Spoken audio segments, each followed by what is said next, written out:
Ito na po ang lahat.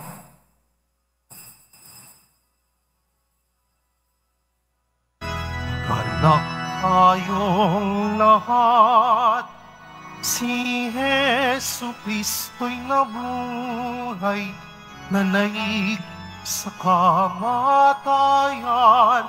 Alleluia, Alleluia. Panginoon ang nagtirang sa tinubos niyang bayan. Nagpupuring mga hinirang, masayang nagdiriwang. Magalak tayong lahat, si Jesu Kristo'y nabuhay, nanaig sa kamatayan. Alleluia, Alleluia. Sa ngalan ng Ama at ng Anak at ng Espiritu Santo, Amen. sumainyo ang Panginoon. At sumayo rin. Mga minamahal kong mga kapatid, aminin natin ang ating mga kasalanan upang tayo ay maging marapat gumanap sa banal na pagdiriwang. Inaamin ko Sa makapangyarihan Diyos at sa inyo mga kapatid, naluba ako nagkasala sa isip, sa salita, sa gawa, at sa aking pagkukulang. Kaya isinasamo ko sa mahal na Birheng Maria, sa lahat ng mga anghel at mga banal, at sa inyo mga kapatid na ako'y ipanalangin sa Panginoong ating Diyos. kaawaan tayo ng makapangyarihang Diyos, patawarin tayo sa ating mga kasalanan, at patnubayan tayo sa buhay na walang hanggan. Amen. Panginoon, kaawaan mo kami. Panginoon, kaawaan mo kami. Kristo, kaawaan mo kami. Kristo, kaawaan mo kami. Panginoon, kaawaan mo kami. Panginoon, kaawaan mo kami. Manalangin tayo.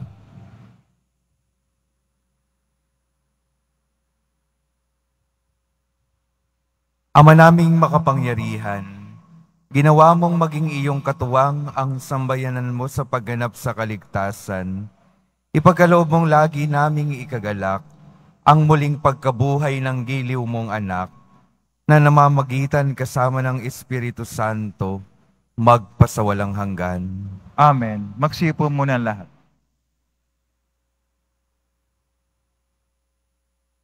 Pagbasa mula sa mga gawa ng mga apostol. Noong mga araw na yon, umalis si Pablo sa Atenas at nagtungo sa Corinto. Natagpuan niya roon si Aquila, isang Hudyong taga-Ponto. Kararating pa lamang nito mula sa Italia, kasama ang kanyang asawang si Priscilla. Umalis sila roon sapagkat pinalaya sila ni Claudio ang lahat ng Hudyo sa Roma. Nakipagkita sa kanila si Pablo at doon na nakitira, sapagkat sila'y manggagawa ng tolda tulad niya. At siya'y tumulong sa kanila. Tuwing araw ng pamamahinga, nakikipagpaliwanagan siya sa sinagoga at sinikap niyang mahikayat sa pananampalataya ang lahat ng mga Hudyo at Grego. Nang dumating sina Silas at Timoteo mula Macedonia, inukol na ni Pablo ang buo niyang panahon sa pangangaral at pagpatotoo sa mga Hudyo na si Jesus ang Kristo. Nang siya'y salungatin nila at laitin, pinagpag niya ang alikabok sa kanyang damit bilang babala sa kanila. Sinabi niya, "Kasalanan ninyo kung kayo'y mapahamak. Hindi ko nasagutin iyon. Mula ngayon, tutungo ako sa mga hentil." Kaya't umalis siya roon at tumira sa bahay ng isang nagangalang Tisyo Justo, isang taong may takot sa Diyos. Karatig na sinagoga ang kanyang bahay. Si Crispo, na tagapamahala ng sinagoga, at ang kanyang sambayanan ay sumampalataya sa Panginoon. Sumampalataya rin naman at nagpabinyag ang mga rami sa mga taga-Korintong nakikinig kay Pablo. ang salita ng Diyos. Salamat sa Diyos. Panginoong nagliligtas sa tanang bansay na hayag. Panginoong nagliligtas sa tanang bansay na hayag. Umawit ng bagong awit at sa poon ay ialay, pagkat yaong ginawa niya ay kahangahangang tunay. Sa sariling lakas niya at taglay na kabanalan, walang hirap na natamo, yaong hangad na tagumpay. Panginoong nagliligtas sa tanang bansay na hayag. Ang tagumpay niyang ito'y siya rin ang naghayag.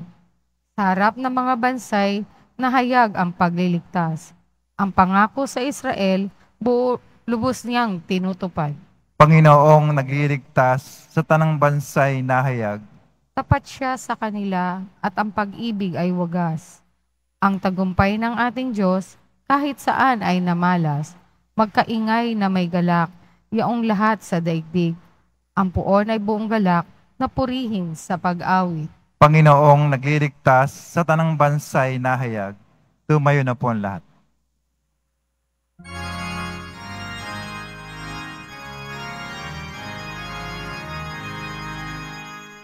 Hallelujah, Hallelujah, Hallelujah,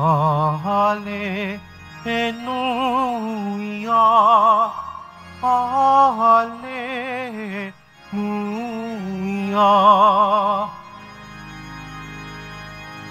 Kayo'y di ko inunila,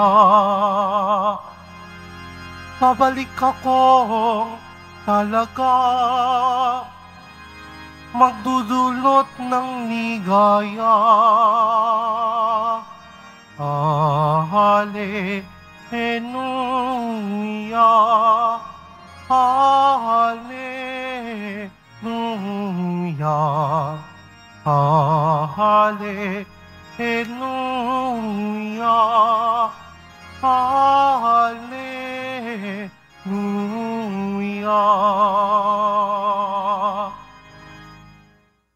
Sumainyo ang Panginoon. At sumayo rin. Ang mabuting balita ng Panginoon ayon kay San Juan. Papuri sa iyo, Panginoon. Noong panahong iyon, sinabi ni Jesus sa kanyang mga alagad, "Kaunting panahon na lamang at hindi na ninyo ako makikita. At pagkaraan ng kaunting panahon pa, ako'y inyong makikita uli." Nag-usap-usap ang ilan sa mga alagad. Ano kaya ang ibig niyang sabihin? Bakit niya sinabing kaunting panahon na lang at hindi na natin siya makikita? At pagkaraan ng kaunti pang panahon, ay makikita uli. Sabi pa niya'y, "Sapagat ako'y paroroon sa Ama." Ano kaya ang ibig sabihin ng kaunting panahon na lamang, hindi natin maunawaan? Naramdaman ni Jesus na ibig nilang magtanong, kaya'y sinabi niya, "Nagtatanungan kayo tungkol sa sinabi kong kaunting panahon na lamang at hindi na ninyo ako makikita. At pagkaraan ng kaunting panahon, ako'y inyong makikita uli. Sinasabi ko sa inyo, tatangis kayo at magdadalamhati, ngunit magagalak ang sanlibutan. Matitigib kayo ng kalungkutan, subalit ito'y magiging kagalakan." Ang mabuting balita ng Panginoon. Pinupuri ka namin, Panginoong Hesukristo. Magsiupo muna lahat. Magandang umaga po sa inyong lahat, mga minamahal kong mga kapatid na naririto at kasama natin online. Good morning po. Makingitian naman po yung mga taong malapit sa inyo. Pakisabi, magandang buhay. Para i-check nyo na rin po kung gising pa. Sa atin pong ebanghelyo ngayon at nitong mga nakarang araw, isa po sa napakahalagang pinapaalala ng Panginoon na tayo ay kapag nananampalataya at sumusunod sa Kanya, hindi naman ibig sabihin nun ay magiging madali na ang lahat.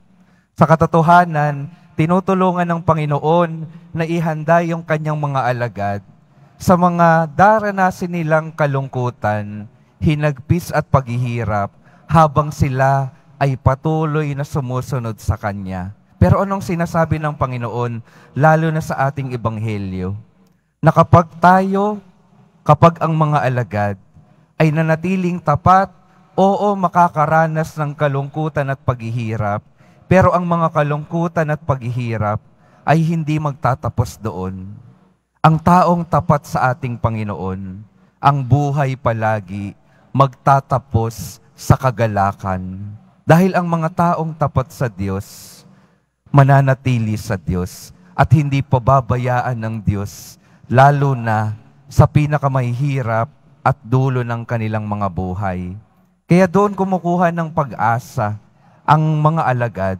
Doon kumukuha ng mga pag-asa ang mga banal ng ating Panginoon na nakakaranas ng maraming paghihirap sa kanilang mga buhay.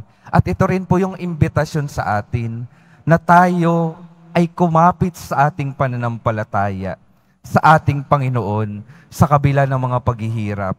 Sa atin pong ebanghelyo, napakinggan din po natin na sa simula, parang nagtatanong yung mga alagad, hindi nila maintindihan kung ano ba yung ibig sabihin ng Panginoon na kaunting panahon na lamang ay mawawala na siya sa kanilang piling at sa kaunting panahon pa ay makikita muli siya. Ano bang ibig sabihin nun?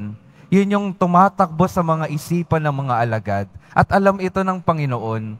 Kaya ano ba yung gustong ipaliwanag sa atin ng Panginoon na hindi rin naiintindihan ng mga alagad? Yung pangyayari pong kasing ito sa tagpo ng Ebanghelyo, ito ay bago yung kanyang pagsasapit ng paghihirap at kamatayan sa krus. Kaya kaunting panahon na lamang, totoo naman, kaunting panahon na lamang ay mawawala na sa piling na lang Panginoon dahil siya ay sasapit ng kanyang kamatayan.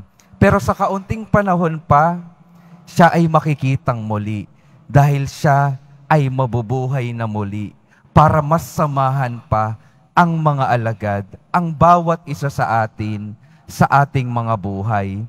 Kung titingnan po natin, yung pagkamatay, pagkawala ng Panginoon, hindi naman talaga ito pagkawala sa kanilang piling. May patuloy na ginagawa ang Panginoon para yung buhay ng bawat isa sa atin ay mapaganda.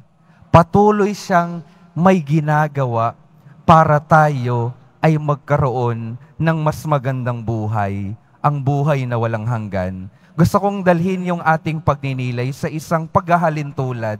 Nung bata po ako, yung aking tatay ay linggo-linggo ay umaalis, bumabiyahe po dahil sa kanyang trabaho.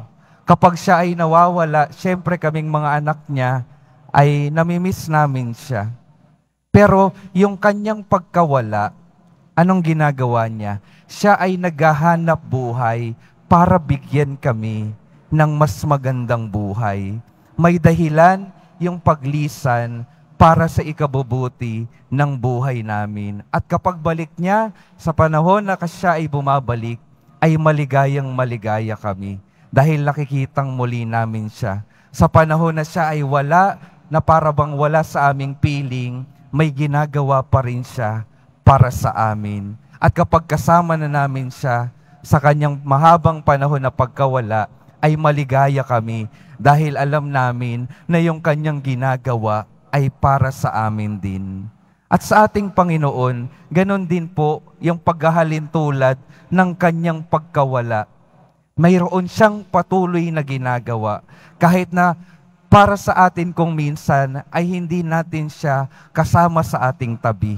Pero magtiwala at maniwala po tayo na yung ating Panginoon patuloy na kumikilos sa ating mga buhay upang tayo ay itaguyod, upang tayo ay tulungan, at upang tayo ay magkaroon ng mas magandang buhay na nagagabay sa atin patungo sa buhay na walang hanggan. Sa karanasan din po ng mga banal, meron din pong mga banal katulad ni Mother Teresa na naranasan yung parabang pagkawala ng presensya ng Panginoon sa kanyang buhay. At kung minsan talagang hinahayaan ito ng Panginoon Para saan? Para mas lumago tayo sa pagnanais na makasama siya. At ganoon po yung ginawa ng ating banal na sinabi ko na si Mother Teresa. Sa kanyang karanasan, mas nagbigay siya ng oras, mas naglingkod siya sa ating Panginoon. At sa dulo ng kanyang buhay, naranasan niya ang kagalakan ng presensya ng ating Panginoon. Mga minamahal kong mga kapatid, sa atin pong mga buhay, may mga pagkakataon na mapapatanong din tayo kung nasaan ba ang ating Panginoon. Sa mga paghihirap na nararanasan natin, mapapatanong talaga tayo, totoo bang may Diyos? Ang imbitasyon po sa atin, magtiwala sa Kanyang patuloy na pagkilos, kahit na kung minsan ay hindi natin nararamdaman, manatili tayong tapat sa Kanya, manatiling kumakapit sa Kanya, katulad ng mga alagad at katulad ng mga banal, upang tunay nating maranasan ang kagalakan na nais niyang maranasan natin at ang magandang buhay na ninanais niya para sa atin. Sa katotohanan po mga minamahal kong mga kapatid, maraming mga deboto ang nagiging deboto dahil may mga panahon sa kanilang buhay na maraming paghihirap na dumating, maraming kasakitan na dumating, pero anong ginawa nila? Patuloy na humarap sa ating Poong Hesus Nazareno, patuloy na nanampalataya, at yung patuloy nilang pagkapit at pagharap sa ating Panginoong Hesus Nazareno, unti-unting nagbigay ng pag-asa at kagalingan at himala sa kanilang mga buhay.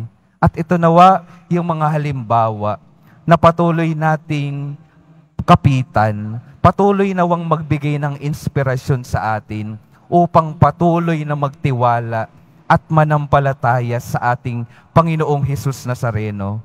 Dahil ang mga nananampalataya, ang patuloy na nagiging tapat sa ating Panginoon, uulitin ko po, hindi niya pababayaan at magwawakas ang buhay sa lubos na kagalakan. Dahil ang wakas ng mga taong tapat sa ating Panginoon ay ang pananatili sa Kanyang presensya sa habang panahon.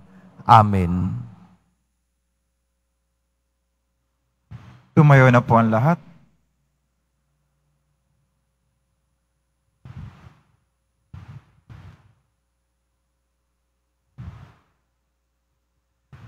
Minamahal kong mga kapatid, inihahandog sa atin ng Diyos ang Kanyang lakas sa mga panahon ng pangangailangan. Idalangin natin na lagi tayong umasa sa Kanya. Sa bawat panalangin ng ating sasabihin, gawin mong kagalakan ang aming kalungkutan, O Panginoon.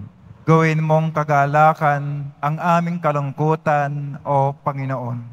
Ang simbahan naway buong tapang na magpatotoo at walang takot na magpahayag ng mensahe ni Kristo sa mundo, manalangin tayo. Gawin mong kagalakan ang aming kalungkutan, O Panginoon. Ang mga nabubuhay sa pangungulila at dalamhati na may makaranas na mapagpaginhawang presensya ng pag-ibig ng Diyos, manalangin tayo. Gawin mong kagalakan ang aming kalungkutan, O Panginoon. Ang mga nalulungkot at namimighati, naway makaunawa sa tunay na kahalagahan ng kanilang buhay, manalangin tayo. Gawin mong kagalakan ang aming kalungkutan, O Panginoon.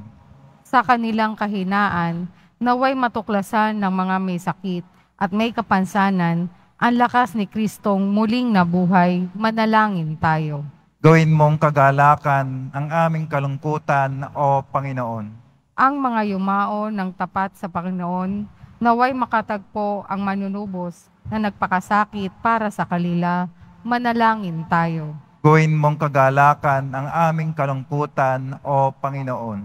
Hilingin natin sa Panginoon na ipagkaloob ang biyaya ng ulan na siyang matinding pangangailangan ng ating bansa upang ang pinsala sa mga pananim at kabuhayan at ang napipintong krisis sa tubig at kuryente ay maiwasan, manalangin tayo. Gawin mong kagalakan ang aming kalungkutan, O Panginoon. Ama naming puspos ng kabutihan at pag-ibig, tunghayan mo ng may habag ang iyong bayan. dahil sa kanilang mga pagkukulang. Tulungan mo sila sa mga hinaharap nilang pagsubok at hayaan mong lukuban sila ng iyong pag-ibig. Hinihiling namin ito sa pamamagitan ni Kristo na aming Panginoon. Amen. Magsiupo muna lahat.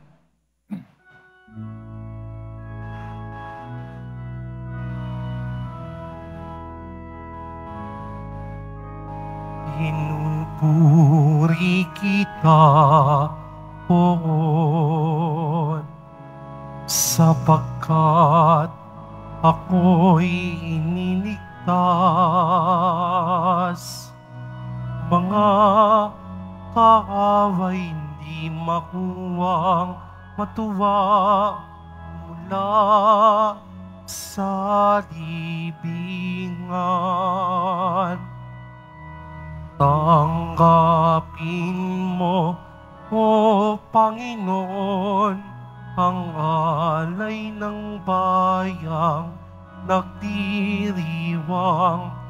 Puhunan mong bigay ang alak at tinapay, handog ng pagkabuhay.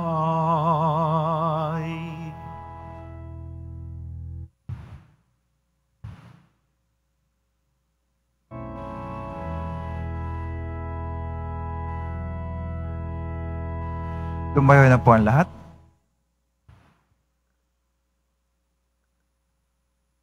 Manalangin kayo mga kapatid upang ang paghahain natin ay kalugdan ng Diyos Amang makapangyarihan. Tanggapin nawa ng Panginoon itong paghahain sa iyong mga kamay, sa kapuring at karangalan, sa ating kapakinabangan at sa buong sambayanang banal.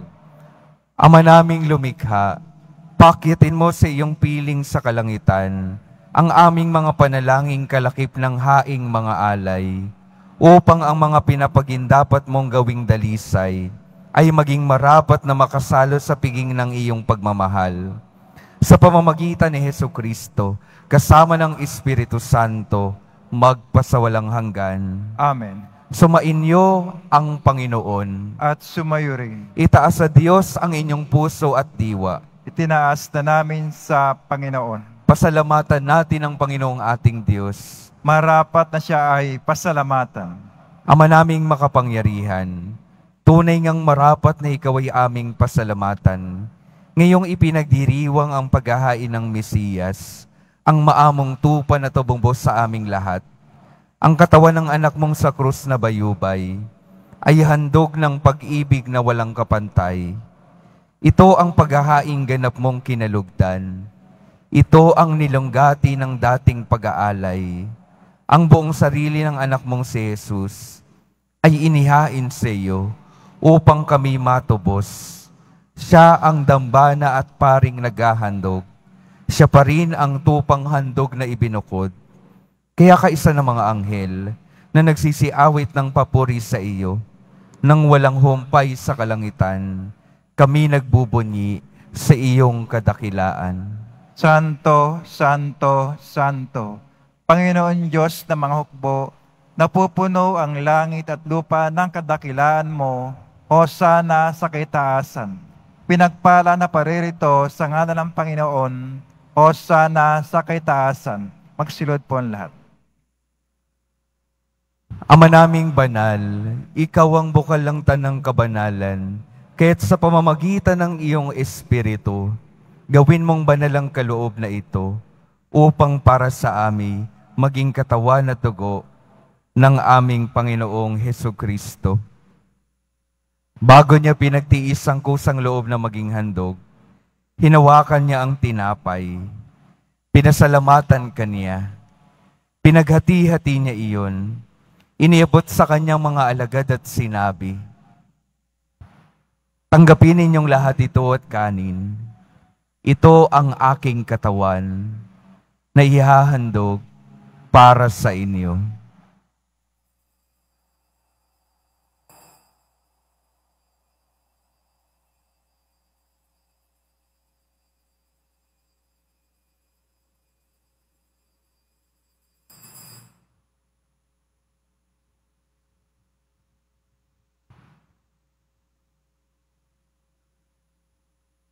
Gayon din naman nung matapos ang hapunan, hinawakan niya ang kalis, muli kanyang pinasalamatan.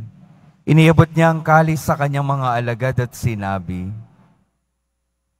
"Tanggapin ninyong lahat ito at inumin. Ito ang kalis ng aking dugo, ng bago at walang hanggang tipan. Ang aking dugo na ibubuhos para sa inyo at para sa lahat, sa ikapagpapatawad ng mga kasalanan.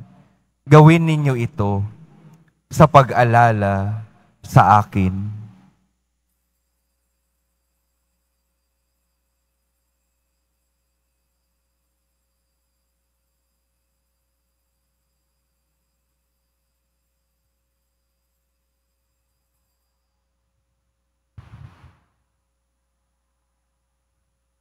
Tumayo na po ang lahat. Ipagbunyi natin ang misteryo ng pananampalataya. Kristo'y namatay, si Kristo'y nabuhay, si Kristo'y babalik sa wakas ng panahon. Ama, ginagawa namin ngayon ang pag-alala sa pagkamatay at muling pagkabuhay ng iyong anak. Kaya't iniaalay namin sa iyo ang tinapay na nagbibigay buhay at ang kalis na nagkakaloob ng kaligtasan. Kami nagpapasalamat dahil kami iyong minarapat na tumayo sa harap mo para maglingkod sa iyo. Isinasamo namin kaming magsasalo-salo sa katawan at dugo ni Kristo ay mabuklod sa pagkakaisa sa pamamagitan ng Espiritu Santo. Ama, lingapin mo ang iyong simbahang laganap sa buong daigdig. Puspusin mo kami sa pag-ibig, kaisa ni Francisco na aming Papa, at ni Jose na aming Obispo, at ng Tanang Kaparian. Alalahanin mo rin ang mga kapatid naming nahimlay, nang may pag-asang sila'y muling mabubuhay. Gayon din ang lahat ng mga pumanaw. Kaawaan mo sila at patuloyin sa iyong kaliwanagan. Kaawaan mo at pagindapatin kaming lahat, na makasalo sa iyong buhay na walang wakas.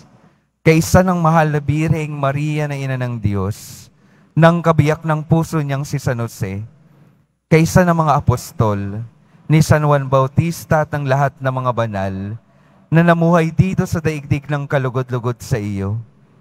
Maipagdiwang nawa namin ang pagpupuri sa ikararangal mo, sa pamamagitan ng iyong anak, na aming Panginoong Hesukristo.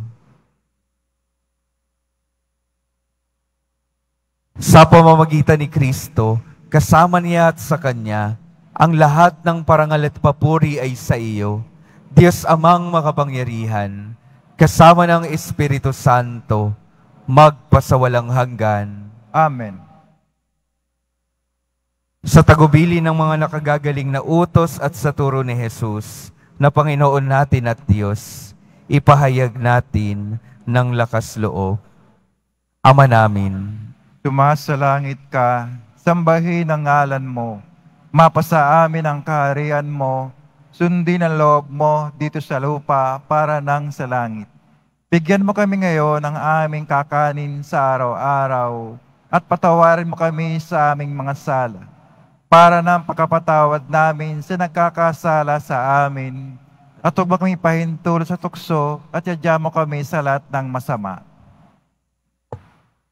hinihiling namin kami adya sa lahat ng masama, pagkalooban ng kapayapaan araw-araw, iligtas sa kasalanan at ilayo sa lahat ng kapahamakan, samantalang aming pinananabikan ang dakilang araw ng pagpapahayag ng tagapagligtas naming si Hesukristo. Sapagkat iyo ang kaharian at ang kapangyarihan at ang kapurihan magpakailanman. Amen. Panginoong Hesukristo, sinabi mo sa iyong mga apostol, kapayapaan ang iniiwan ko sa inyo, ang aking kapayapaan ang ibinibigay ko sa inyo. Tunghayan mo ang aming pananampalataya at huwag ang aming pagkakasala. Pagkalooban mo kami ng kapayapaan at pagkakaisa ayon sa iyong kalooban, kasama ng Espiritu Santo, magpasawalang hanggan. Amen. Ang kapayapaan ng Panginoon ay laging sumainyo. At sumayo rin. Magbigayan kayo ng kapayapaan sa isa't isa. Kordero ng Diyos na nagalis ng mga kasalanan ng sanlibutan, maawa ka sa amin. Kordero ng Diyos na nagalis ng mga kasalanan ng sanlibutan, maawa ka sa amin. Kordero ng Diyos na nagalis ng mga kasalanan ng sanlibutan, ipagkaloob sa amin ang kapayapaan. Magsilod po ang lahat.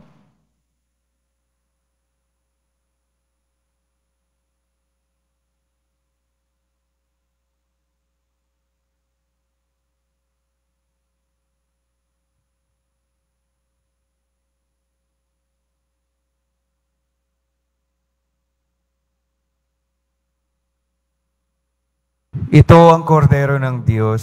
Ito ang nag-aalis ng kasalanan ng sanlibutan. Mapalad ang mga inaaniyahan sa kanyang piging. Panginoon, hindi ako karapat-dapat na magpatuloy sa iyo, ngunit sa isang salita mo lamang ay gagaling na ako. Pagsanggalang nawa ko ng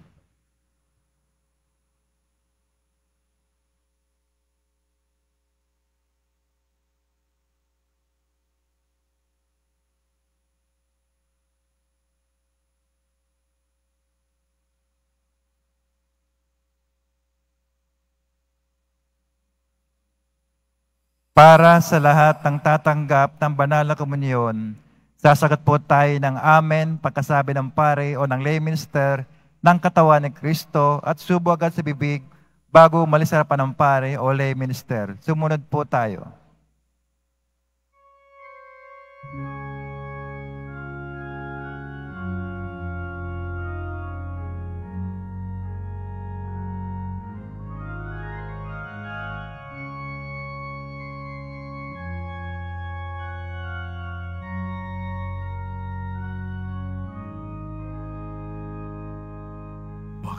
Mutin nakaraang araw, sariwain kahit balik tanaw. Makipsilim di man mapigilan, sandali lang ang dilim. Iyong bilangin ang bawat sandali. Kagalakay huwari walang patid. Magkasama tayo sa pagsapit ng sanangit sa daigdig. Minamahal kitang tunay. Ang tinig ko sa'yo'y bubuhay.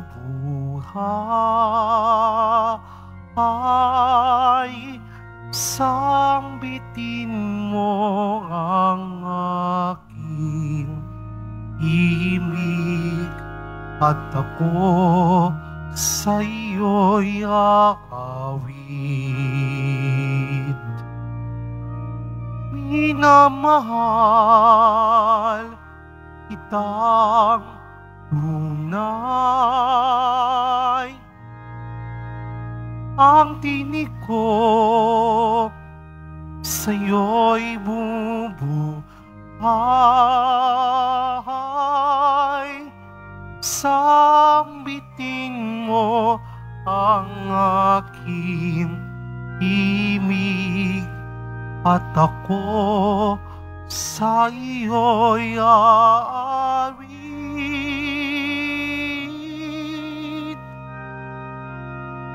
At ako sa iyo'y aawit.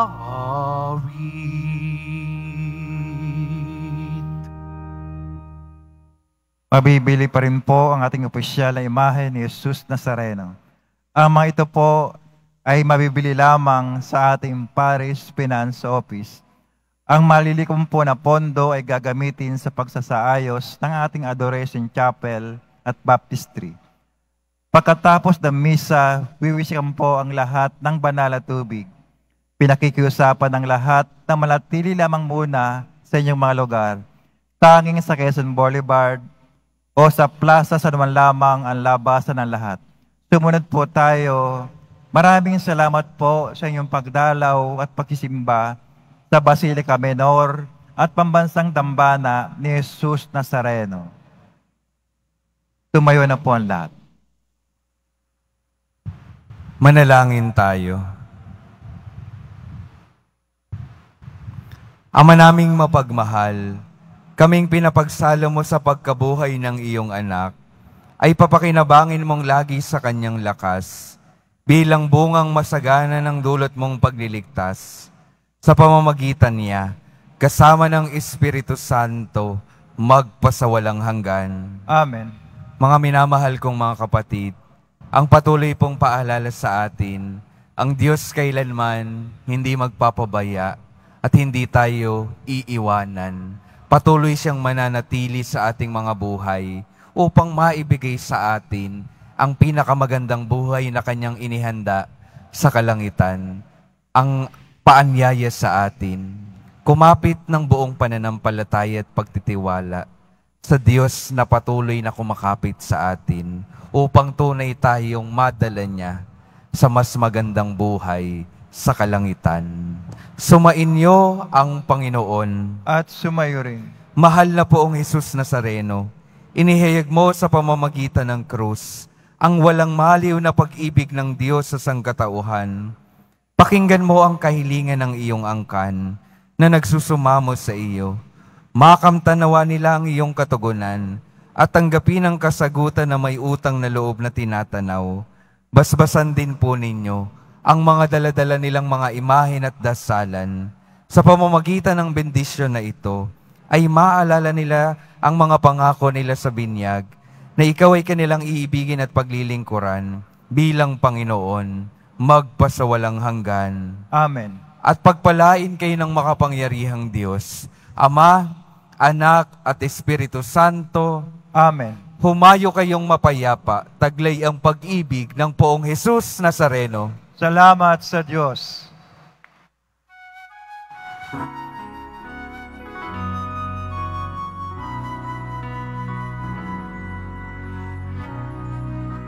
Jesus Nazareno, sinasambahan namin, pinipintuan namin, aral mo ang aming buhay at kaligtasan.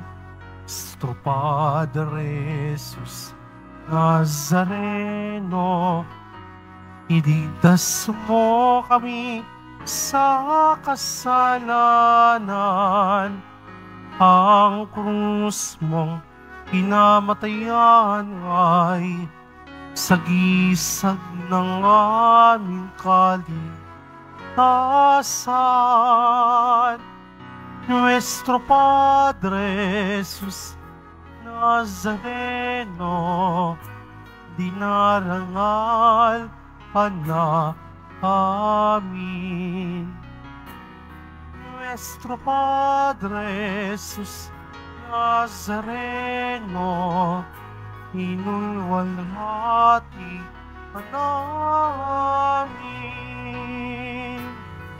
Nuestro Padre Jesus Nazareno, dinarangal na amin. Nuestro Padre Jesus Nazareno, inulwalhati namin.